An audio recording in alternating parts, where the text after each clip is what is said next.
अस्सलामुअलैकुम, very very good morning to all of you. New Pakistan में तमाम देखने वालों को खुशामदीद कहती हूँ। मैं हूँ आपकी मेज़बान नबीहा एजाज। तो जनाब, नए वीक का आगाज़ है, नए दिन का आगाज़ है, और नए दिन का जो आगाज़ है वो भी बिल्कुल नए अंदाज से होना चाहिए, खुशी के साथ होना चाहिए, चेहरे पे मुस्कुराहट लिए होना चाहिए।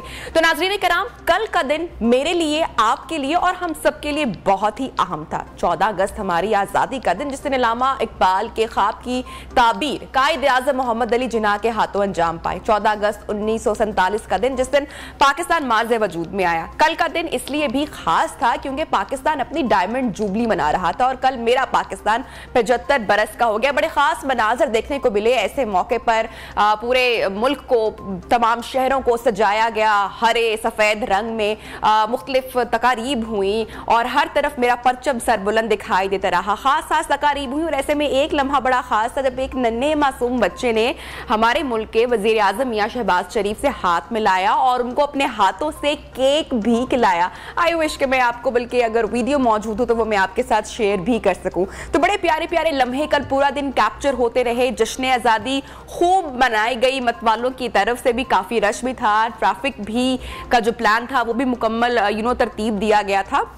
तो खैर सब कुछ अच्छे तरीके से हो गया। अच्छी चीज़ ये हुई आज़ादी के दिन के हवाले से, और वो ये थी जो ख़ास खबर भी है जिसकी तारीफ मैं बढ़ रही हूँ, आपके साथ शेयर करना चाह रही हूँ। और वो ये है कि कल के दिन हमारे मुल्क का दोबारा रिकॉर्ड किया गया कौमी तराना रिलीज़ हुआ, जो कि 13 माह के अरसे में रिकॉर्ड किया गया और इस मरतबा इसको 155 गुलकारों ने गाया है। तो बहुत ही ख़ास था। लेकिन ये सब कुछ कैसे मुमकिन हुआ, ये ऑब्वियसली हम आपके साथ शेयर करेंगे। और इसी टीम में से एक शख्स हमारे साथ मौजूद हैं, बहुत ही खास मेहमान न्यू पाकिस्तान के आज है। उनसे मैं आपका तारुफ करवा रही हूँ, उनसे मैं आपको मिलवा रही हूँ। Kashif Zafar, he is a composer, और जो कौमी तराना रिलीज किया गया उसका ये हिस्सा रहे, टीम मेंबर रहे। Kashif, thank you so much for joining us in new Pakistan. तो बड़े जबरदस्त और तारीखी लम्हा था। ऑब्वियसली पाकिस्तान का कौमी तराना दोबारा रिकॉर्ड किया गया, तवील अरसे में रिकॉर्ड किया गया। तो हमें बताएं ये सब कुछ कैसे मुमकिन हुआ, 155 फनकार इसका हिस्सा भी बने। सबसे पहले तो अस्सलाम वालेकुम नबीहा, और आपको भी और पूरे पाकिस्तान को, जो लोग भी हमें देख रहे हैं। पाकिस्तान की 75th जो इंडिपेंडेंस डे है और पाकिस्तान की जो सालगिरह है, वो पूरे पाकिस्तान को मुबारक हो सबसे पहले तो। मुबारक। और जी, और ये है कि ये बहुत ही इंटरेस्टिंग एक जर्नी है। अगर हम बात करें कि पाकिस्तान के कौमी तराने की, बेसिकली पाकिस्तान के कौमी तराने की री रिकॉर्डिंग है, क्योंकि सबसे पहले ये कौमी तराना हमारा जो है वो कंपोज हुआ था 1949 में, जो कि अहमद छागला साहब ने इसको कंपोज किया था। और 1953 और 54 के ड्यूरेशन में ये रिलीज़ हुआ था और इसको हफीज़ जालंधरी साहब ने लिखा था। और उस वक्त के जो प्राइम मिनिस्टर थे लियाकत अली खान साहब, उन्होंने इसको अप्रूव किया था। और ये सबसे पहले मैं आपको बता दूं कि ये जो कौमी तराना है, हमारे मुल्क का जो कौमी तराना है, ये दुनिया के बहुत जो अच्छे कौमी तराने हैं, बहुत अच्छी जो धुनें मानी जाती हैं, उनमें से एक है। और उनमें बहुत खास नंबर पर है कि इसको बहुत पसंद किया जाता है क्योंकि इसकी जो कंपोजिशन है वो बहुत खूबसूरत है। बिल्कुल, इसकी कंपोजिशन बहुत खूबसूरत है, इसके अल्फाज बहुत खूबसूरत हैं। काशिफ हमारे साथ रहिए। हमारे न्यू पाकिस्तान की जो ऑडियंस है, नाजरीन, उनके साथ एक मरतबा शेयर करते हैं। दोबारा मैं आपके जानिब बढ़ी हूँ क्योंकि मुझे और बहुत सारी बातें आपसे पूछनी है। तो आइए हमारा कौमी तराना देखते हैं। बहुत ही खूबसूरत, बहुत ही शानदार। काशिफ जफर साहब हमारे साथ मौजूद हैं। काशिफ, 13 माह लगे इसको मुकम्मल करने में, इतना तवील अरसा लगा, इतना ज़्यादा वक्त लगा, उसकी वजह क्या है? सबने खूब मेहनत की होगी, आई एम श्योर। बिल्कुल, आप ज़रा ये सोचें कि पाकिस्तान का कौमी तराना है और कौमी तराना किसी भी कंट्री की, किसी भी मुल्क की एक आइडेंटिटी होती है। No doubt. और उसमें आप अपने मुल्क का कल्चर, अपने कि वहाँ के लोग कैसे हैं, उनका कल्चर कैसा है, वो सोचते कैसा हैं, दुनिया को क्या पैगाम देना चाहते हैं, अपने मुल्क के बारे में क्या बताना चाहते हैं, और इसमें बहुत जज्बा शामिल होता है। और यही वो जज्बा है जिसकी वजह से ऐसी धुन, ये धुन जो है, ये मुझे नहीं लगता कि शायद किसी साज से निकली हुई धुन है, ये एक दिल से निकली हुई धुन है। अगर आप इसको सुने तो ये सिर्फ एक साज से नहीं आई है, ये ऐसा लगता है जैसे आपके दिल से आई है, ये आपके दिल के अंदर से आई है कि आप पाकिस्तान को कैसा देखते हैं, पाकिस्तान को कैसा सोचते हैं। तो जब इस तरह की चीज़ बन रही होती है तो बहुत ज़्यादा जोश, बहुत ज़्यादा जज्बा और ये जो हुब्बुल वतनी का जज्बा है ये हमारे लोगों में बहुत ज़्यादा है माशाल्लाह। और इस तराने की मेकिंग के अंदर भी ये बात मैंने एक्सपीरियंस की और मैंने ये बात देखी कि जिस वक्त हम लोग कौमी तराना पढ़ रहे थे, हम 155 लोग थे और जब हम सब लोग मिलकर कौमी तराना पढ़ रहे थे, आप यकीन करें हमें ऐसा नहीं लग रहा था कि हम इसको पढ़ रहे हैं या हम इसको गा रहे हैं, हमें ऐसा नहीं लग रहा था। हमें ऐसा लग रहा था हमारे सामने जो है पूरा पाकिस्तान है, पूरे पाकिस्तान के लोग हैं और हम उनके सामने ये गा रहे हैं। ये एक्सप्रेशन था और लिटरली मतलब गूज बम्प्स की एक फीलिंग थी और मतलब मैं अल्फाज में डिस्क्राइब नहीं कर सकता कि उस वक्त हमारी क्या फीलिंग थी जब हम इसको रिकॉर्ड कर रहे थे। बड़ा कीमती एहसास होगा, लफ्ज़ों में ढालना आई एम श्योर आपके लिए भी मुश्किल हो रहा है। अच्छा, मैं आपसे ये जानना चाह रही हूँ कि तराना जो 1954 में रिकॉर्ड हुआ और जो साज तब इस्तेमाल हुए उनमें तो किसी किस्म की कोई तब्दीली नहीं की गई, पाकिस्तान की सकाफत के मुख्तलिफ रंगों को दोबारा पेश किया गया है या इसके अलावा भी कुछ खास है?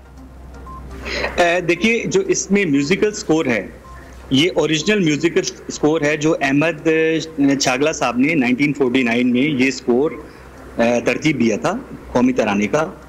तो ये सेम स्कोर है और इसमें कोई चेंजिंग नहीं है, उसके अलावा इसके अल्फाज में कोई चेंजिंग नहीं है। लेकिन इसमें सिर्फ ये है कि आज के दौर की जो स्पिरिट है, जो आज के दौर का साउंड है और जो आज के दौर की टेक्नोलॉजी है, जो कि यकीनन इतने सालों में 70 इयर्स के अंदर जो एडवांसमेंट आई है टेक्नोलॉजी में, तो हमें उस तरह से इसको करना था कि इसको बहुत ज़्यादा ग्रैंड हमें सुनाना था। क्योंकि जब ये फर्स्ट टाइम रिकॉर्ड हुआ था तो ये लिमिटेड वॉइसेस के साथ रिकॉर्ड हुआ था, इसमें बहुत ज़्यादा लोगों ने इसको रिकॉर्ड नहीं किया था, लिमिटेड वॉइसेस थी। तो हमने ये एक्सपीरियंस इसके अंदर इस तरह से किया कि 155 वोकलिस्ट पूरे पाकिस्तान से सेलेक्ट हुए और जो इसकी स्टीयरिंग कमेटी है उन्होंने इस पर, क्योंकि फॉर्म हुई थी जुलाई 2021 में, तब से उन्होंने इस पे काम करना शुरू किया और टैलेंट की सर्च शुरू की। बेहतरीन जो उन्हें लोग नज़र आए जो काम कर रहे थे उनको सर्च किया और पाकिस्तान के हर इलाके से हर कल्चर के लोगों को उन्होंने इसमें शामिल किया। पाकिस्तान के अंदर जो डिफरेंट कल्चर्स हैं, जैसे गिलगित बल्तिस्तान से भी लोग इसके अंदर आए हुए थे, इसके अंदर लोग कोयटा से भी थे, इसके अंदर लोग कराची से थे, पेशावर से थे, इंटीरियर सिंध के इलाकों से थे, हर जगह से लोग थे और मुख्तलिफ रिलीजियस बैकग्राउंड्स के इसके अंदर लोग थे जो इसमें शामिल हुए थे।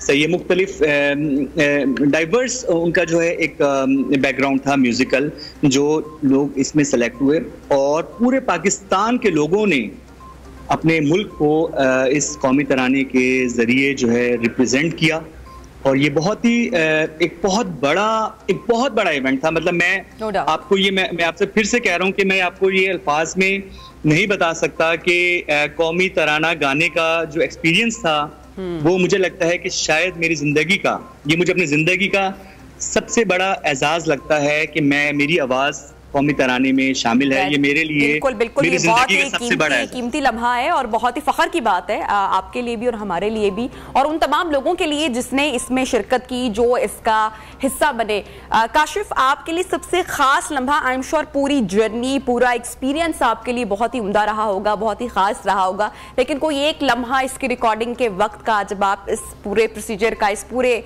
जर्नी का हिस्सा रहे, जो आपके दिल के बहुत करीब गुजरा हो, जो बड़ा कीमती रहा हो? मैं आपको बताता हूँ कि जब सब लोगों को हमने वहां पर देखा, एक जगह पर हमने देखा कि पूरे पाकिस्तान से जो आर्टिस्ट हैं, पूरे पाकिस्तान के हर इलाके से जब वो आके एक जगह पर इकट्ठे हुए हैं, जहां पर सिंधी भी हैं, जहां पर बलोची भी हैं, जहां पर पंजाबी भी हैं, जहां पर पठान भी हैं, जहां पर मुख्तलिफ ज़बानें, मुख्तलिफ कल्चर के लोग, बस वहां पर ना मुख्तलिफ ज़बानें नजर आ रही थी, कुछ नजर नहीं आ रहा था, सिर्फ एक बात नजर आ रही थी कि हम सब एक हैं और हम अपने वतन के लिए यहाँ पर जमा हैं। हमारे दरमियान ना कोई डिफरेंस कभी था, ना है और ना ही कभी होगा। वो जो सॉलिडेरिटी थी, अपने वतन से जो मोहब्बत थी, बस वो वहां पर नजर आ रही थी। ये एक ऐसा मोमेंट था कि बहुत ही खूबसूरत लग रहा था। ऐसा लग रहा था कि ये एक हर इलाके से जो है ना, मतलब एक बहुत खूबसूरत बुके जैसे हम बनाते हैं ना, एक बहुत बुके कि वो मुख्तलिफ फूलों से एक बुके बनता है, तो ऐसा लग हर रहा था रंग हमें इस आपने बड़ा प्यारा कहा कि ये बुके जो है, ये फूलों का जो गुलदस्ता है उसमें हमें दिख रहा है लैंग्वेजेस की सूरत में, सकाफत की सूरत में। तो ये हमें पूरी चीज़ हमारे इस जो कौमी तराने का जो ये न्यू रिलीज हुआ है इसमें हमें दिखाई देता है। बहुत शुक्रिया आपका Kashif that he joined us. Program में भी यहाँ पे लेंगे ब्रेक, और जब ब्रेक से वापस आएंगे तो हम कुछ बात करेंगे मौसमियाती चैलेंजेस और तब्दीलियों का सामना खासकर जो बलूचिस्तान में करना पड़ रहा है, उस हवाले से भी तज्जिया तबसरा होगा। एक वक्फा लेते हैं, स्टे विद अस।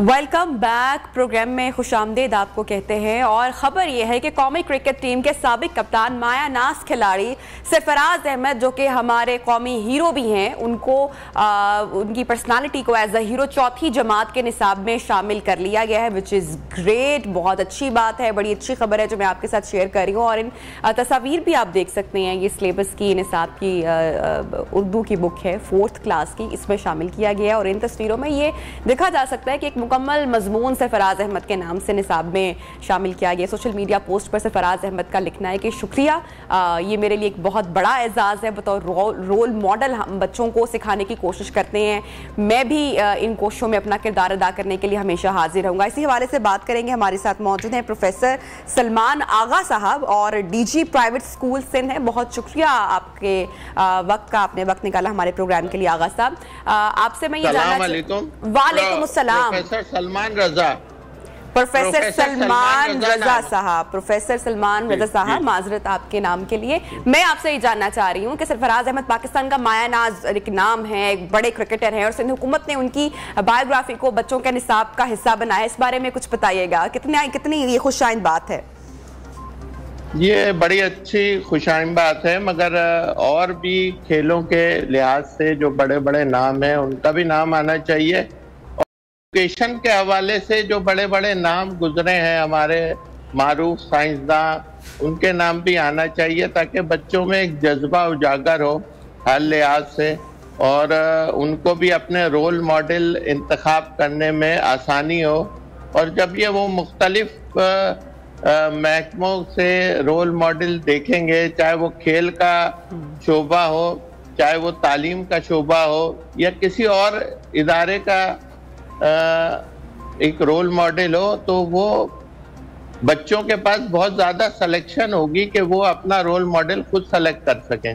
ये बहुत अच्छी बात है कि सरफराज साहब का नाम as a role model include किया गया है, मगर ये कि इसमें हमारे माया नाज साइंसदान जैसे डॉक्टर अब्दुल कदीर खान हैं, या जो डॉक्टर सलीमुज़्ज़मा सिद्दीकी हैं, मुजफ्फर अहमद साहब हैं, और डॉक्टर इम्तियाज़ अहमद साहब हैं, बड़े बड़े नाम हैं। तो ये इन लोगों के भी नाम अगर शामिल हों कोर्स की किताबों में तो बहुत ही अच्छी बात है। मैं आपसे ये जानना चाहूंगी सर, आप फरमाइएगा कि सरफराज अहमद को ही फिर क्यों मुंतखब किया गया? वैसे तो अच्छी बात है, लेकिन जैसा कि आप जिक्र कर रहे हैं कि और भी बहुत सारे नाम हैं, बहुत सारे किरदार हैं, बहुत सारे हीरोज हैं, यकीनी तौर पर सरफराज भी हमारे लिए एसेट है, असासा हैं। देखिए, सरफराज का नाम सेलेक्ट करना बहुत अच्छी बात है, वो भी रोल मॉडल हैं और पाकिस्तान क्रिकेट टीम के कप्तान भी रहे हैं। मगर अगर आप खेली में देखें तो मेरे ख्याल में जहांगीर खान, स्क्वॉश में समीउल्लाह, और हॉकी में और मुख्तलिफ नाम हैं, जो बड़े बड़े नाम हैं हॉकी क्रिकेट के और भी। और फुटबॉल तो इतना पॉपुलर नहीं है, मगर फुटबॉल भी यहाँ पे लोगों ने खेला है। मगर स्क्वॉश में जहांगीर खान, क्रिकेट में जो है इमरान खान, जहीर अब्बास, जावेद मियादाद, इन लोगों के भी नाम हैं, तो इनको भी ऐड करना चाहिए, और ये भी रोल मॉडल हैं। नो डाउट आपने बड़े बड़े नामों का तस्करा किया, लेकिन इससे बच्चों की बच्चों में कुछ कर गुजरने का हौसला पैदा होगा। अब वो कितने इंस्पायर होंगे, हमारे जब हीरोज, इस तरह के जो कामयाब अफराद हैं, जो इंस्पायरिंग स्टोरीज हैं, जब हम उन्हें कहानी की सूरत में शेयर करेंगे बच्चों के साथ, तो वो भी बहुत कुछ सीखेंगे। तो ये एक अच्छी काविश है, ये एक अच्छी कोशिश है। आप समझते हैं इसको अप्रिशिएट करना चाहिए? एटलीस्ट ये स्टार्ट तो हुआ सिलसिला। जी, ये बिल्कुल ये अप्रिशिएट करना चाहिए, और ये बहुत अच्छी बात है कि ये जो है इस तरह सरफराज साहब का नाम इसमें एज ए रोल मॉडल चौथी क्लास में ऐड किया गया है। इसी तरह और मैंने कहा कि जैसे स्क्वॉश के जहांगीर खान है, और ये समीउल्लाह है, हसन सरदार है हॉकी के, और जो है और बड़े नाम अख्तर रसूल साहब, और बड़े नाम, मतलब इसी तरह साइंस की दुनिया में और प्रोफेसर जो मुख्तलिफ गुजरे हैं, तो उनके नाम भी होना चाहिए, बड़े नामी गिरामी प्रोफेसर या डॉक्टर्स जो बड़े इदारों में जिनका नाम जिन्होंने दुनिया में उजागर किया है और बड़ी सलाहियतें रखते हैं, और बड़े बड़े एजुकेशनिस्ट, उनके भी नाम होना चाहिए। बिल्कुल आप सही फरमा रहे हैं। आगा साहब, आप समझते हैं सिंध के तालीमी निजाम में और भी बहुत कुछ बेहतर करने की गुंजाइश है? हम कैसे बेहतर कर सकते हैं? रजा साहब। आगा मेरा नाम नहीं है, प्रोफेसर सलमान रजा। अशफाक अलवी साहब, आइंदा ये गलती ना हो, आप देख लीजिएगा ये। जी प्रोफेसर साहब। प्रोफेसर सलमान रजा, डायरेक्टर जनरल हूँ मैं प्राइवेट इंस्टीट्यूशन। जी सर मैं आपसे ये पूछ रही हूँ कि तालीमी निजाम में बहुत कुछ बेहतर करने की गुंजाइश मौजूद है, किस तरह से हम बेहतर कर सकते हैं आगे आने वाले वक्त में? जी, ये बिल्कुल बेहतर हो सकती है ये, अगर इसमें और असलाहत पैदा की जाए। और जैसे मैंने कहा कि कोर्स में ये एक रोल मॉडल खेल से लिया गया है, नो डाउट बहुत अप्रिशिएटिंग है, मगर ये इसी तरह और शोबों से भी लोगों को लिया जाए, हेल्थ से, एजुकेशन से और इदारों से, जो कि रोल मॉडल समझती हो हुकूमत उनको, और हमारे असासे हों, उनको भी जरूर लिया जाए, ताकि बच्चों में एक मुख्तलिफ टाइप का एक थॉट डेवलप हो, उनका भी एक एप्रिसिएशन डेवलप।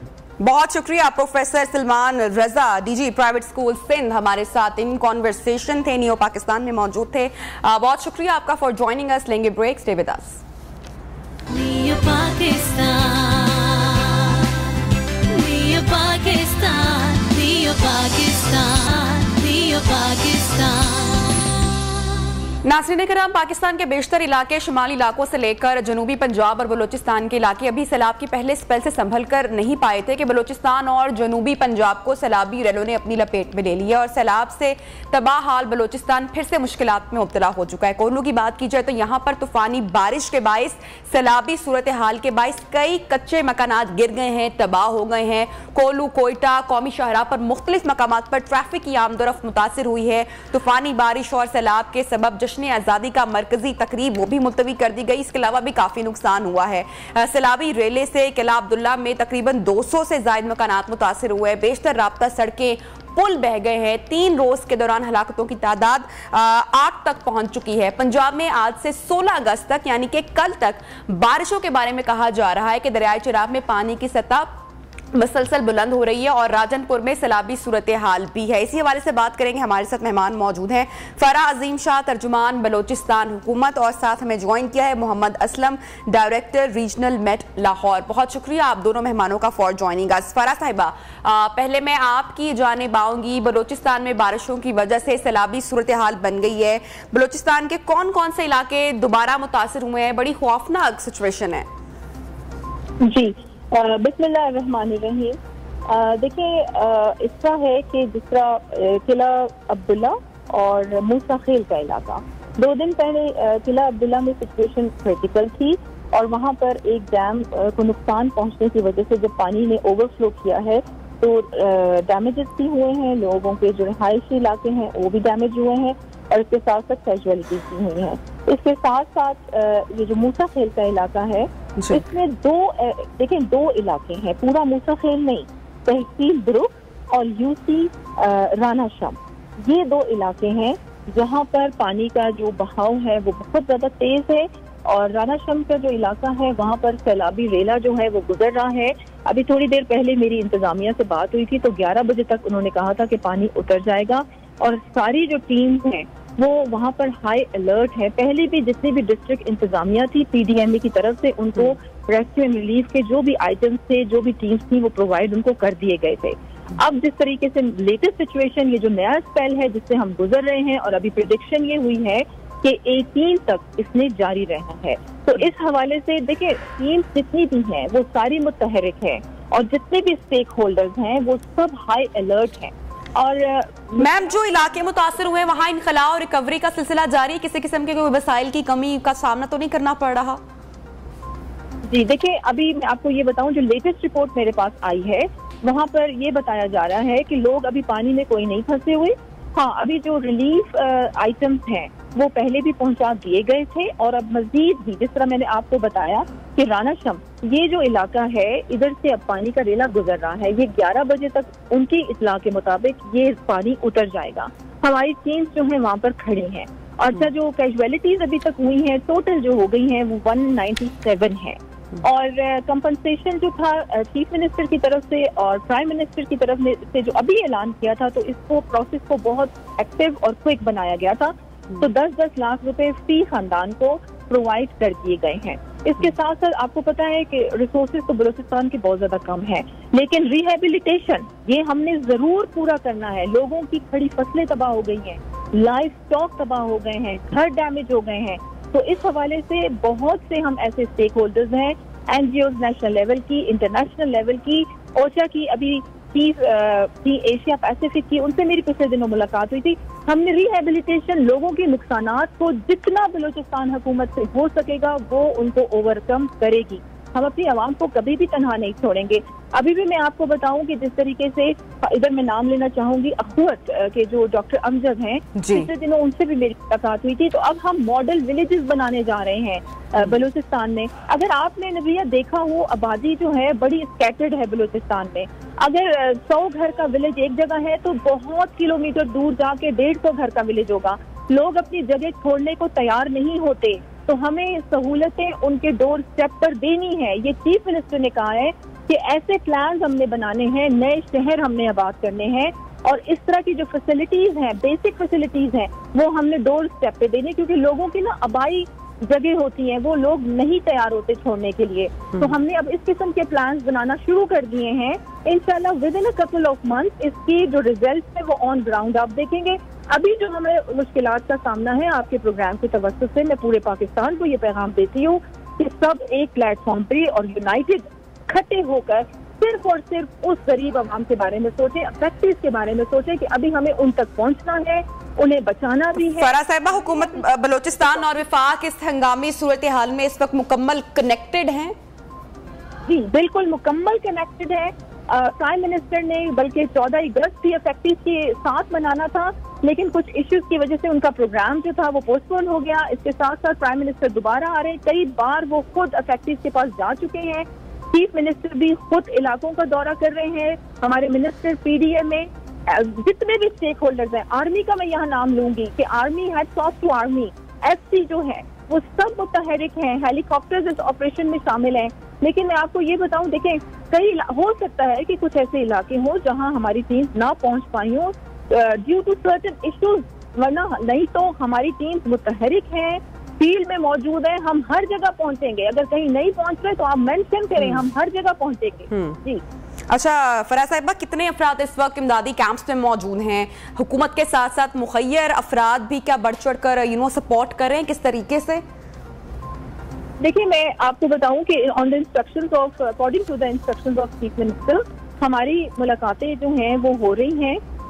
इंटरनेशनल NGOs को हम इंगेज कर रहे हैं, इसके साथ साथ जो नेशनल लेवल के NGOs हैं, और यहाँ मैं UAE का जरूर जिक्र करूंगी कि उन्होंने बढ़ चढ़ के बलूचिस्तान का साथ दिया है और जो भी हमारा रिलीफ आइटम थे वो उन्होंने प्रोवाइड किए हैं। लेकिन अभी चीफ मिनिस्टर ने ये भी अहकामात जारी किए हैं और रिक्वेस्ट की है, बल्कि आपके प्रोग्राम के थ्रू मैं ये तमाम NGOs से रिक्वेस्ट करती हूँ कि काइंडली जो डिस्ट्रिक्ट इंतजामिया है उसको आप जरूर ऑन बोर्ड लेके जो रिलीफ आइटम्स हैं लोगों को दे रहे हैं, क्योंकि देखिए ये डेटा हमारे पास है कि कहीं अगर पहुंच गया है तो दोबारा भी आप वहां जाके दे रहे हैं। ऐसा ना करें, आप जो डिस्ट्रिक्ट इंतजामिया है उसको साथ लेके हम आपकी हेल्प करेंगे कि जहाँ जहाँ फैक्ट्रीज रह गए तो वहाँ भी हम पहुंच जाए, क्योंकि बलूचिस्तान गवर्नमेंट के पास देखिए रिसोर्सेज बहुत कम है, लेकिन हमारी नीयत आपको नजर आ रही है कि हम अपनी आवाम को कभी भी तनहा नहीं छोड़ेंगे।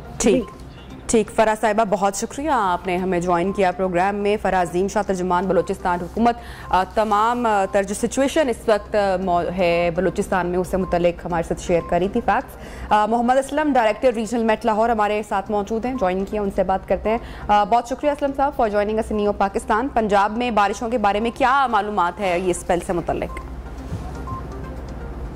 जी बिल्कुल, जैसे महकमे मौसमियात ने एक एडवाइजरी इशू की है, उसमें पंजाब में 14 से 16 जो अगस्त है इसके दरमियान अच्छी बारिशें हैं, जिसमें लाहौर, रावलपिंडी, गुजरांवाला, फैसलाबाद, इस्लामाबाद, इन इलाकों में मूसलाधार बारिश भी हो सकती है। जैसे आज लाहौर की अगर बात की जाए तो कई हिस्सों में इसमें काफ़ी अच्छी बारिश हुई है, जैसे लाहौर के जौहर टाउन, इसमें 50 मिलीमीटर तक बारिश रिकॉर्ड की गई है। इस तरह पिछले 24 घंटे में सियालकोट, गुजरांवाला, रावलपिंडी अच्छी बारिशें हुई हैं। अच्छा, इस स्पेल के बाद मजीद कोई स्पेल आ रहा है? अभी दोबारा ये बारिशें मामूल से ज्यादा होने का खदशा है? जी बिल्कुल, अभी तो ये मानसून एक्टिव फेज में है और इसमें इसके बाद 20 स्पेल है, क्योंकि महकमा मौसमियात में जो माह अगस्त का माह है इसमें जो है मामूल से ज्यादा बारिशें दी हुई हैं, तो इसके बाद 20 स्पेल एक्सपेक्टेड है। अच्छा, ये बताइएगा असलम साहब कि अब होने वाली बारिशें दरियाओं पर ऑब्वियसली कितना असर डाल सकती हैं सूरत हाल पर, सिचुएशन पर? जी बिल्कुल, अभी आज की अगर बात की जाए तो आज तौसा के मुकाम पर दरमियाना दर्जे का सैलाब कोटरी और गुद्दू पे लोअर फ्लड है। उसके अलावा सारे पाकिस्तान के जो दरिया सारे एडवर्स है वो मामूल के मुताबिक बह रहे हैं, लेकिन आने वाले दिनों में जैसे कश्मीर में ज्यादा बारिशें हो तो ये फ्लडिंग, जो रिवराइन फ्लडिंग जो है ये हो सकती है, क्योंकि जो हमारे दरिया चिनाब और दरिया जेहलम तो इन पे ज्यादा अर्बन फ्लडिंग का खदशा, कश्मीर का जिक्र आपने किया, इसके अलावा कहाँ पर अर्बन फ्लडिंग का खदशा है?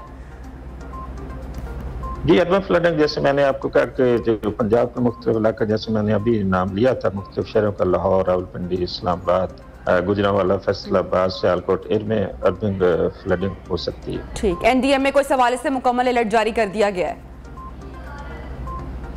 जी बिल्कुल, महकमा मौसमियात ने तो अपना अलर्ट तो जारी वो टाइम पे कर देते हैं, तो आगे वो मेजर जो लेने होते हैं वो मुख्तलिफ वो लेते हैं। 20 स्पेल का आपने जिक्र किया, ये कब तक जारी रहेंगे? ये जो स्पेल अभी चल रहा है ये तो 16 तारीख तक है, तो इसके जो जैसे साउथ पंजाब में भी इसमें अच्छी बारिशें होगी, जैसे हमारे जो डीजी खान के जो हमारे हिल टोरेंट्स हैं उनमें जो मुख्तलिफ नालेज हैं उनमें भी सैलाबी सूरत पैदा हो सकती है। ठीक है, 16 के बाद अगला स्पेल कब असलम साहब स्टार्ट हो रहा है? ये अभी प्रेडिक्शन नहीं दी, लेकिन इसके साथ ही कोई 2-3 दिन बाद वो भी साथ ही शुरू होने का इम्कान है। ठीक है, अच्छा इस बार मॉनसून का सीजन हमने देखा काफी तवील हो गया, इसकी क्या खास वजूहात आप समझते हैं? लेकिन मैम अभी ये तवील नहीं हुआ, ये तो मानसून जुलाई, अगस्त और 30 सितंबर तक रहता है, लेकिन इस पर हमने ज्यादा बारिशें जो मुख्तलिफ क्लाइमेट चेंज और मुख्तलिफ पैरामीटर्स को देख के तो मुल्क के मुख्तलिफ हिस्सों में ज्यादा बारिश हमने और तबाही भी ज्यादा उससे हुई है, शायद इस वजह से भी हमें ज्यादा तवील लग रहा है। ठीक है, बहुत शुक्रिया Mohammad Aslam, director regional met Lahore हमारे साथ मौजूद थे। बहुत शुक्रिया आपके टाइम का। प्रोग्राम में वक्त हुआ हेडलाइंस ब्रेक का, हेडलाइंस ब्रेक के बाद आपको दोबारा ज्वाइन करते हैं। स्टे विद अस।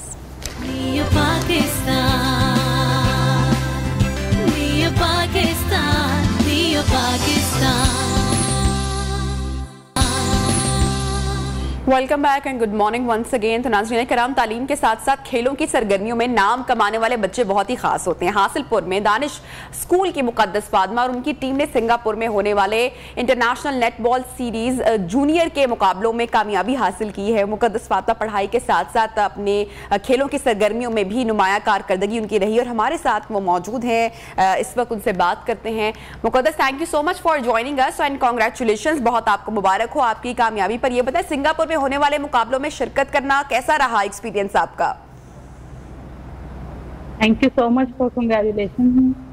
बहुत अच्छा गुजरा वहाँ पे मेरा एक्सपीरियंस जो था, वहाँ पे खेलना, वहाँ पे उनके साथ बहुत टफ था क्योंकि वो लोग बहुत एक्सपीरियंस थे। उनके स्टार्टिंग से ही बच्चे खेलना स्टार्ट करते थे जब वो 3 इयर्स के। अच्छा, तो मुकद्दस सिंगापुर में दूसरी टीम्स की भी बड़ी तैयारी रही होगी और भरपूर प्रैक्टिस के साथ, तैयारी के साथ उन्होंने शिरकत की होगी। आप और आपकी टीम ने खूब जान मारकर मेहनत की होगी, उस बारे में भी मैं आपसे जानूंगी। मुकद्दस से हम दोबारा राब्ता करने की कोशिश करेंगे। बता रही थी वो अपनी जर्नी के बारे में कि मुकाबलों में शिरकत करना उनके लिए कैसा रहा। तालीम के साथ साथ जहाँ पर अपनी पढ़ाई मुकम्मल कर रही हैं, वहाँ पर खेलों की सरगर्मियों में भी अपना नाम बना रही हैं, मुल्क का नाम रोशन कर रही हैं। और ऐसे लोग भी बहुत खास होते हैं, ऐसे स्टूडेंट्स भी बड़े खास होते हैं। और पेरेंट्स को भी चाहिए कि अगर उनके बच्चों की परफॉर्मेंस पढ़ाई के साथ साथ खेल के मुकाबलों में भी अच्छी है, तो आई मस्ट से हियर कि उनको भी बच्चों को इनकरेज करना चाहिए, उनको सपोर्ट करना चाहिए। हो सकता है कि आपका बच्चा कल को जाकर नेशनल लेवल पर प्ले करे, फखरे पाकिस्तान बने, मुल्क का नाम रोशन करे, अपना नाम रोशन करे। सो हासिलपुर से दानिश स्कूल की मुकद्दस फातिमा हमारे साथ मौजूद होंगी अब से कुछ देर के बाद। हमारी टीम उनको कनेक्ट कर रही है, उनसे हम जानेंगे उनकी इस खास परफॉर्मेंस के हवाले से, कारकर्दगी के हवाले से, जो मुकाबलों में शानदार कामयाबी उन्होंने हासिल की इंटरनेशनल नेटबॉल सीरीज़ के हवाले से, और अपनी पढ़ाई भी मुकम्मल करी है। मुकद्दस से हम उनकी जर्नी के हवाले से बात करेंगे कि कैसे वो बैलेंस करती हैं, कौन कौन सी चैलेंजेस रहे उनकी इस जर्नी में पूरा करने के लिए, और बहुत सारी बातें होंगी। मुकद्दस से हम कनेक्ट करेंगे एक छोटी सी ब्रेक के बाद। Stay with us.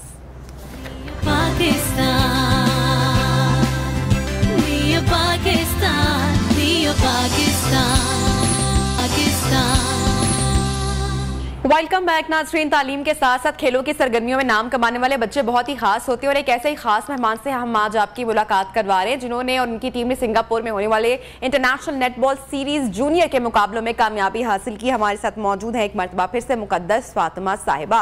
मुकद्दस, thank you so much for joining us. First of all thank you, congratulations, बहुत बहुत आपको मुबारक हो आपकी कामयाबी पर, और सिंगापुर में होने वाले मुकाबलों में जो आपने शिरकत की, कामयाबी हासिल की, कैसी रही journey? Thank you so much. अल्हम्दुलिल्लाह बहुत अच्छी रही जर्नी। वहाँ पे बहुत अच्छा एक्सपीरियंस गुजरा। वहाँ पे उनके साथ 3-2-1 हमने सीरीज विन की। बहुत अच्छा एक्सपीरियंस गुजरा वहाँ पे, क्योंकि उनके तो स्टार्टिंग से 3 इयर्स से ही बच्चे खेलना स्टार्ट कर देते हैं। सो मच टफ कंपटीशन था, पर पाकिस्तान अल्हम्दुलिल्लाह हर जगह पे अपना नाम बनाना जानता है बहुत अच्छे से, इसलिए बहुत अच्छे से हमने परफॉर्म किया सब ने मिलके, और इसलिए हमने बहुत अच्छे से सीरीज विन की। मुकद्दस, सिंगापुर में जो दूसरी टीम्स जिन्होंने आपके सामने शिरकत की, उनकी तैयारी बहुत ज़बरदस्त रही होगी, आई एम श्योर। आपने और आपकी टीम ने भी बहुत जान मारी। इस बारे में बताइएगा, कहाँ कमी रह गई, कहाँ पर चीज़ें बेहतर हो सकती हैं, उसके बावजूद इतना अच्छा परफॉर्म किया? जी बिल्कुल, हमारे पास तो बिल्कुल भी फैसिलिटीज नहीं है उस हिसाब से जिस तरह उनके पास अवेलेबल था। उनके पास अंडरग्राउंड सब कुछ अवेलेबल था, उनके पास इतना अच्छा कोर्ट था। जबकि जहाँ पे मैंने ट्रेनिंग की थी कोर्ट में, तो कोर्ट ही टूटा हुआ था। कराची में फेडरेशन है, पाकिस्तान की नेटबॉल फेडरेशन, वहाँ पे हम ट्रेनिंग कर रहे थे और कोर्ट बिल्कुल ही टूटा हुआ था। बच्चे अक्सर गिर भी जाते हैं, वहाँ पे चोट भी लगती है। जबकि वहाँ पे इतना जबरदस्त वेल ग्रूम उनके स्टूडेंट्स थे, आपकी सोच से भी ज्यादा। बहुत टफ कंपटीशन था वहाँ पे हमारा खेलना उनके साथ, क्योंकि वो लोग तो 3 इयर्स से ही बच्चों को स्टार्ट करवा देते हैं गेम। इसी वजह से उनके लिए हमारे लिए बहुत मुश्किल था। हमने स्मॉल पासेस से गेम निकाली। उनकी फुट स्टेपिंग बहुत ज्यादा तेज थी, बहुत ज्यादा तेज थी। हम उन्हें कवर नहीं कर पाते थे, जबकि हम उनसे बॉल नहीं ले सकते थे। तो फिर ऐसी मुकद्दस कौन सा वो पॉइंट था, स्ट्रेटजी ऐसी कौन सी थी कि आप लोगों को माशाल्लाह कामयाबी हासिल हुई कम फैसिलिटीज के बावजूद भी? जी हमने अल्हम्दुलिल्लाह हमने जब देखा कि उनकी स्टेपिंग बहुत फास्ट है, तो हमारी टीम ने स्ट्रेटजी चेंज कर दी।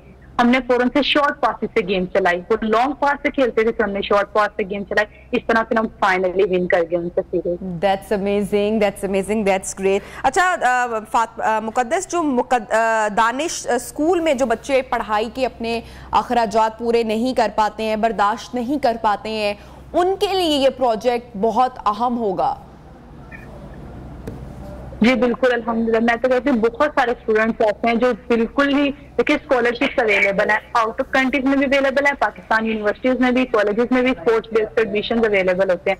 स्टूडेंट्स को चाहिए कि अपनी स्टडी के साथ साथ अपनी गेम्स में भी कंटिन्यू करें, गेम्स में आए, फोकस करें। फिटनेस भी बहुत जरूरी है। देखें पाकिस्तान में फिटनेस होगी तो इंसान हेल्दी भी रहेगा, एक हेल्दी एक्टिविटी है। स्टूडेंट्स को चाहिए कि स्पोर्ट्स ज्वाइन करनी चाहिए, स्पोर्ट्स करें। साथ साथ इसके साथ इनके लिए बहुत बेस्ट अपॉर्चुनिटी है कि देखिए हमारे पास पाकिस्तान वापडा है, पाकिस्तान आर्मी है, पाकिस्तान नेवी है, and other departments also hairs हैं, जैसे नेशनल बैंक हो गया, HBL हो गया, हबीब बैंक हो गया। ये भी टीम्स तैयार करते हैं। इनमें आप अप्लाई करें, स्टूडेंट्स ट्रेनिंग करें अच्छी सी, फिर इनमें जाएं, ट्रायल्स दें, सिलेक्ट हों, और देन फर्दर इनसे आपको पूरा साल पे मिलती है और अपनी ट्रेनिंग करनी होती है, इनकी तरफ से खेलना होता है।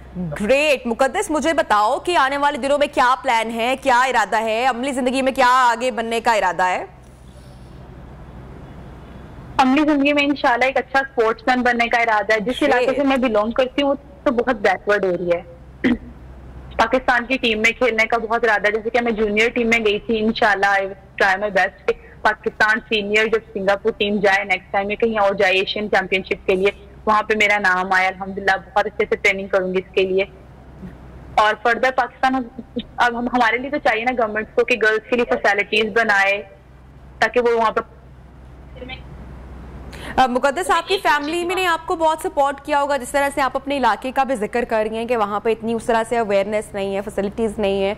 तो जब आप इस आई फील्ड में, तो वहाँ से आपको किस तरह का सपोर्ट मिला फैमिली की तरफ से, सोसाइटी की तरफ से? सोसाइटी से तो बहुत मुश्किल है, आपको पता है स्पोर्ट्स मिलना गर्ल्स के लिए स्पेशली बहुत टफ हो जाता है। पर पेरेंट्स की सपोर्ट्स अल्हम्दुलिल्लाह बहुत ज्यादा थी। बाबा ने बोला जो आप करना चाहिए आप करें, कोई मसला नहीं है, हमारे लिए करें।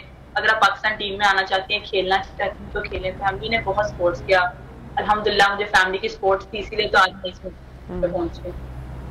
That's great. अच्छा मुकद्दस, बहुत सारे बच्चे जो कि पढ़ना चाहते हैं, दानिश स्कूल तक उनकी रसाई किस तरीके से मुमकिन है? आप इस हवाले से भी अगर गाइड करो देखने वालों को। दोबारा रिपीट करिए क्वेश्चन। मैं आपसे पूछ रही हूँ कि जो बच्चे पढ़ना चाहते हैं दानिश स्कूल तक उनकी रसाई किस तरह से मुमकिन हो सकती है? दानिश स्कूल तक उनकी रसाई जब आप 5th क्लास में होते हैं, एक बोर्डिंग स्कूल है, वहाँ पे आप 7 ईयर्स रहते हैं। मैं 7 ईयर्स वहीं पे रही। एक बोर्डिंग स्कूल है, वहाँ पे आपको सारी एक्टिविटीज मिलकर बनते हैं। आप जब 5th क्लास में होते हैं तो 5th क्लास के बाद जैसे आप ज्वाइन करते हैं 6th क्लास, तो आपको दिसंबर में या जनवरी में टेस्ट होते हैं। वहाँ पे आप टेस्ट होते हैं, अगर आप क्राइटेरिया बाद आपको वहाँ पे ज्वाइन होती है। Thank you so much Muqaddas Fatima, आपसे बात करके, मुलाकात करके अच्छा लगा। Best wishes for your future. और प्रोग्राम में वक्त हुआ ब्रेक का, स्टे विद अस।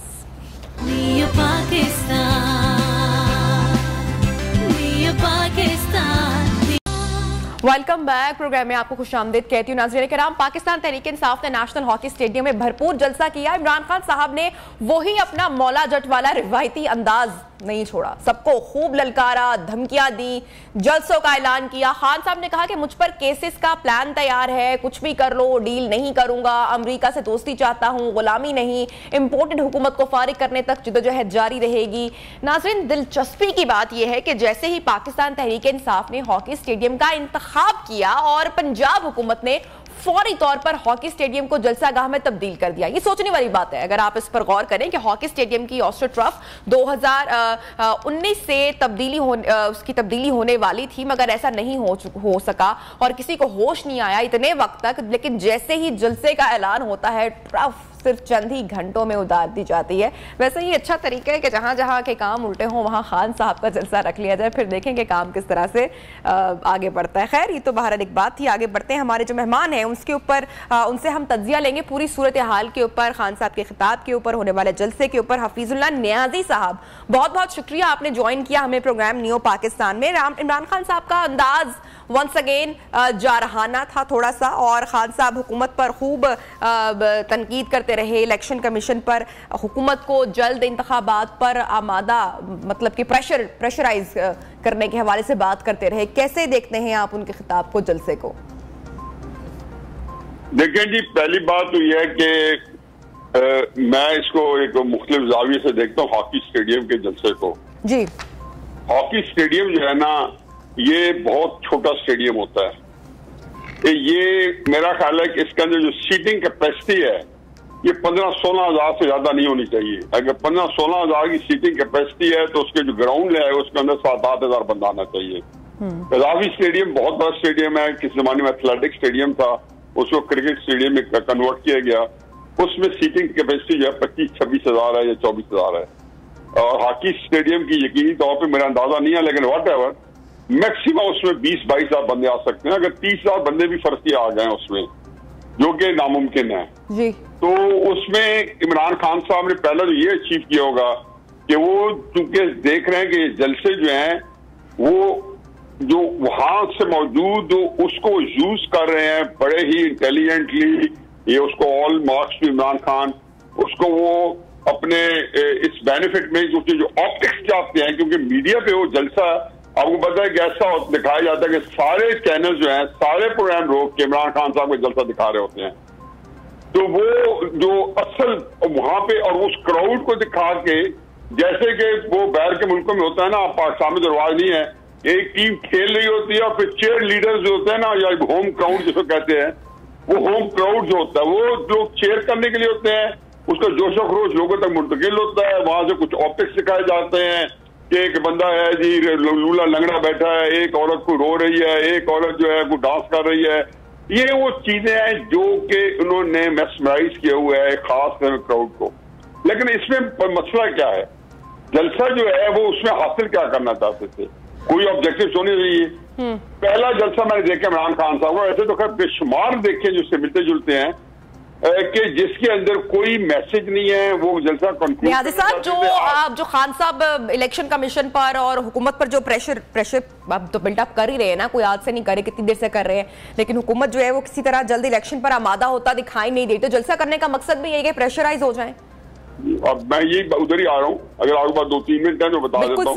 बिल्कुल मैं अगला वही बात कर रहा हूँ कि उनका मकसद क्या था। आखिरी आधा घंटा वो डील को कंक्लूड नहीं कर सके। मैं जो बंदा हूँ जिसे एनालिसिस करना है, जो उसकी तकरीर सुनना मेरे लिए कोई एक खासा एक अजियत वाला काम है इमरान खान साहब की तकरीर सुनना, और तकरीर के अंदर फिर वो बात सुनना जो कि मैं पिछले 26 साल से उनके अंदर से बार बार मैं सुन रहा हूँ उनके अंदर। तो ये बात तो मुझे नई बात या तो होती है नहीं कि उन्हें कल मुझे पता चला कि शौक खाना उन्होंने बनाया है, कल मुझे पता चला कि वर्ल्ड कप उन्होंने जीता है। मुझे तो ये बात पहले दिन से पता है जी। उन्हें कल फिर यही बात इकरार के साथ बताई कि मैंने शौक खाना बनाया है और मैंने वर्ल्ड कप जीता है। मेरी फैमिली लाइफ इस तरह की है, मेरी वालदा इस तरह की है, मेरा वालिद इस तरह का है। ये मैं सुन के थक गया। मैं आपको बात और कर रहा हूँ। उन्होंने जब 11 अप्रैल को पूरे क्लैरिटी के साथ एक तहरीक चलाई और उन्होंने कोई 38 जलसे किए उस तहरीक के लिए, जिसके ऊपर कम से कम 1.5-2 अरब रुपया खर्च हुआ, जिसमें कहा था कि मैं 25 लाख कहा तो उन्होंने पहले 10 लाख फिर 20 लाख 25 लाख बंदे इस्लामाबाद लेके आऊंगा और मैं इलेक्शन लेके जाऊंगा। इलेक्शन ना हुए तो मैं इस्लामाबाद से वापस नहीं जाऊंगा। अब पहले तो मुझे इसका जवाब दे कि ये उन्होंने कहा था या नहीं कहा था। उन्हें इलेक्शन मांगे थे या नहीं मांगे थे? बिल्कुल। उन्होंने कहा था मैं लॉन्ग मार्च करूंगा। तो मुझे ये बताएं 25 मई को ये निकले, अल्लाह का करना ही अल्लाह के काम है। केपी के अंदर उनकी अपनी हुकूमत 20 मई को केपी में शिफ्ट हो गए। केपी के अंदर बैठकर रोजाना वो पूरे पाकिस्तान को बुलाते रहे, हर जलसे में वो मोटिवेट करते रहे, इंसेंटिव देते रहे, उनको हर तरीके से उनको उकसाते रहे, उभारते रहे कि वो उसके लॉन्ग मार्च जब कॉल दूं तो आप बिल्कुल दीवाना वार लपक के आए।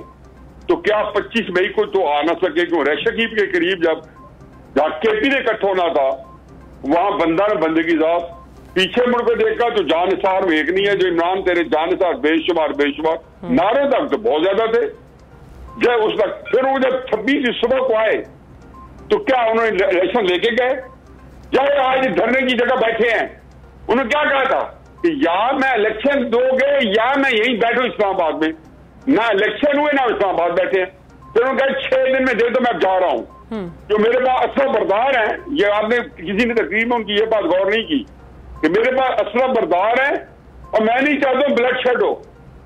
ये फरमा रहे हैं 26 मई की सुबह 8:30 बजे इस्लामाबाद में आके।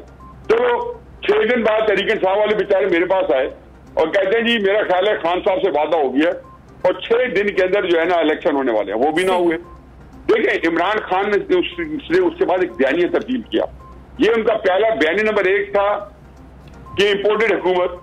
अब उन्होंने देखा कि उसके ऊपर मैं जितना उकसा सकता तो उकसा सकता था, जितना झूठ बोल सकता था बोले मैंने। लेकिन नतीजा नहीं निकला। तो उन्होंने निकला कि महंगाई बढ़ रही थी, जाहिर है बड़ी खौफनाक सूरत हाल थी। लगता था खुदा का, मुझे लगता था कि लोग उठ के तो ना वजीर आजम हाउस छोड़ेंगे और ना छोड़ेंगे, जिन्हें उठ पड़े ना छोड़ेंगे आर्मी हेडक्वार्टर, ना वो और इदारा, क्योंकि ये हम श्रीलंका में देख चुके थे, यूक्रेन में देख चुके थे, हम इजिप्ट में देख चुके थे, हम बहुत सारी जगहों पर ये मंजर मनाजिर पहले देख चुके थे। बीपी अवाम इतने में अल्लाह का करना ये हुआ कि वो महंगाई का जो कम अज कम एक जो ऑप्टिक्स से वो कम तो नहीं हुई, लेकिन डॉलर जो है वो 40 35 35 40 रुपए मार्केट में 50 रुपए नीचे आ जाना, ये कुछ सानिया नहीं है पाकिस्तान के लिए अच्छा किस्म का।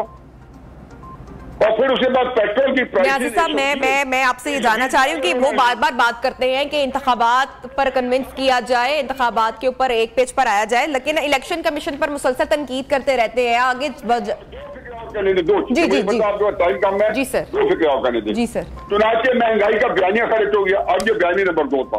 बयानी नंबर 3 क्या है? वो है जान बचाओ माल बचाओ खाल बचाओ, जो ये नून के बारे में कहा करते थे। आज मैं इन पे तंग इन्होंने क्यों राजा सुल्तान को 2-2.5 महीने पहले तनकीद का निशाना किया? इनका ख्याल था कि मेरी जीत और भक्तियों से इनका ख्याल था कि हुकूमत भी डरी बैठी है, एस्केलेशन भी अपोलोजेटिक हुई है, तो राजा सिकंदर तो मेरे 2 बोल की मार है। मेरा ख्याल है कि 100 के गुलबोसी में कांटों पे जुबान रख दी, राजा सिकंदर टक्कर गया। फिर राजा सिकंदर को छोड़े, राजा सिकंदर साहब के फैसले से या इलेक्शन कमीशन का फैसला जो राजा सिकंदर अकेले नहीं किया, इलेक्शन कमीशन जो है उसने किया है। उस इलेक्शन कमीशन के फैसले से 4 दिन पहले फाइनेंशियल टाइम्स, जो कि वलायत के इंग्लैंड के 3-4 बड़े क्रेडिबल अखबारों में होता है, और मत भूलें कि उससे इमरान खान साहब के बारे में इल्जाम लगाए हैं। इमरान खान साहब को मैं जाती तौर पे जानता हूं, having the benefit of knowing very well. वो इस वक्त ज़हनी तौर पे उस फाइनेंशियल टाइम के अखबार ने उनको तबाह करके रख दिया। क्या आपको क्या पता है कि यूरोप में क्या एंजॉय कर रहे थे, क्या साख थी उनकी? आपको क्या पता है कि ऑस्ट्रेलिया न्यूजीलैंड में और अंग्रेजी अखबार जहां पढ़े जाता है उनमें उसकी क्या साख थी? उस अखबार ने कोई, क्योंकि इमरान खान ने आज तक फाइनेंशियल टाइम्स का नोट नहीं लिया। डेली मिरर जो टेबलेट था यार जर्नलिज्म करता था, जो शहबाज शरीफ ने लिखा, तो रोजाना प्रेस कॉन्फ्रेंस करते थे शहजाद अकबर, इमरान खान, और जी डेली मिरर को केस में ले जाए कोर्ट में। शहबाज शरीफ ले गए, जीत गए और उनको हर्जाना देना पड़ा, वो भी नहीं बताएंगे। तो क्राइसिस ये है कि इमरान खान साहब ने जब तक फाइनेंशियल टाइम्स को टच नहीं करते, पाकिस्तान की अदालतों से साके में सार छोड़ो और आजम खोसा छोड़ो, बलियाल साहब छोड़ो, सारे पाकिस्तान के जज बिठा के अपने हक में फैसला करा ले। फाइनेंशियल टाइम्स का मजमून जब तक मौजूद है उसको चैलेंज नहीं किया गया। इमरान नियाज़ी साहब, मैं टाइम कम है, मैं आपसे ये जानना चाह रही हूँ कि बार बार इंतखाबात की बात करते हैं, इलेक्शन कमीशन पर तनकीद करते हैं, जब वही इलेक्शन केस ना चले, वो कहते हैं मेरी तलाशी ना ली जाए। क्यों ना ली जाए? नवाज शरीफ साहब में केस चल सकता है, इतना ना लेने का। इनका एक ही मुद्दा है, ये सारी कैंपेन आप देखेंगे एक ही चीजें करीब घूमेगी कि तोशा खाना के रेफरेंस, इलेक्शन कमीशन का डिसीजन, क्योंकि इनके ऊपर ये लटकती तलवार है। वो चाहते हैं कि मेरी तलाशी ना ली जाए। अगर वो ये कहते तो खुल के कहें कि मेरी तलाशी ना लो, क्यों ना लो भाई? आप तो नेक क्लीन साफ सुथरे क्रिस्टल की तरह 24 कैरेट हीरे की तरह साफ शफाफ हो, आपको क्या फर्क पड़ता है 5 कैरेट का हीरा आपके हो? आपको क्या फर्क पड़ता है तलाशी देने में? तो ये आगे कैंपेन चलाएंगे, ये कैंपेन इंतहाई डिफेंसिव होगी, क्योंकि इस कैंपेन का मकसद इमरान खान साहब को बचाना नाअहली से। वो इसलिए नहीं बच सकते कि नवाज शरीफ साहब की नाअहली अभी तक मौजूद है, और किस बात में मौजूद है कि बेटे से तनख्वाह नहीं ली, और वो तनख्वाह क्यों नहीं ली कि वो रिसीवर थे, भाई इसके अलावा और कुछ नहीं, डेट से। तो ये भी चला के, तीसरा बयानी है, ये भी चला के देख ले, ये तो बहुत कमजोर बयानी है उनका। तो नियाज़ी साहब, ये हुकूमत और ऑपोजिशन इस वक्त ऐसा लग रहा है ना कि जाती दुश्मनी पर उतरे हुए हैं, किस तरह से मुल्क चलाएंगे, किस तरह से आगे, मतलब मुल्क के बारे में कौन सोच रहा है? अभी तक तो जाती दुश्मनी में मैंने ना देखा कोई किसी के ऊपर को 15 किलो हेरोइन डाल रहा है, ना मैंने देखा किसी को इंक्वायरी स्टेज पे अरेस्ट किया गया है, ना मैंने देखा है कि फौज को जो गालियां पड़ी है ये मुझे भी इजाजत होती, मैं भी 4 साल टीवी बैठा रहा हूँ।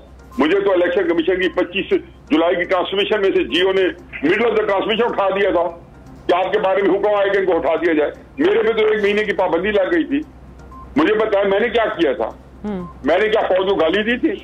मैं तो ये कह रहा था ना उस वक्त क्या इस फैसले में दखल ना दे, आप आईनी किरदार अदा करें, आप न्यूट्रल हो जाए। और कहा, मैंने कहा था ये जानवर है, मैंने कहा था ये आपका कमांडर गद्दार है, मीर जाफर है, मीर सादिक है, और ये दंदनाते फिरते हैं। क्या मतीउल जान दंदनाता फिरता था? क्या किए थे उन्होंने? उनके बयान, इनके बयान बना ले, चला रहे, शर्म नहीं आती अपना बयान चला दे साहब।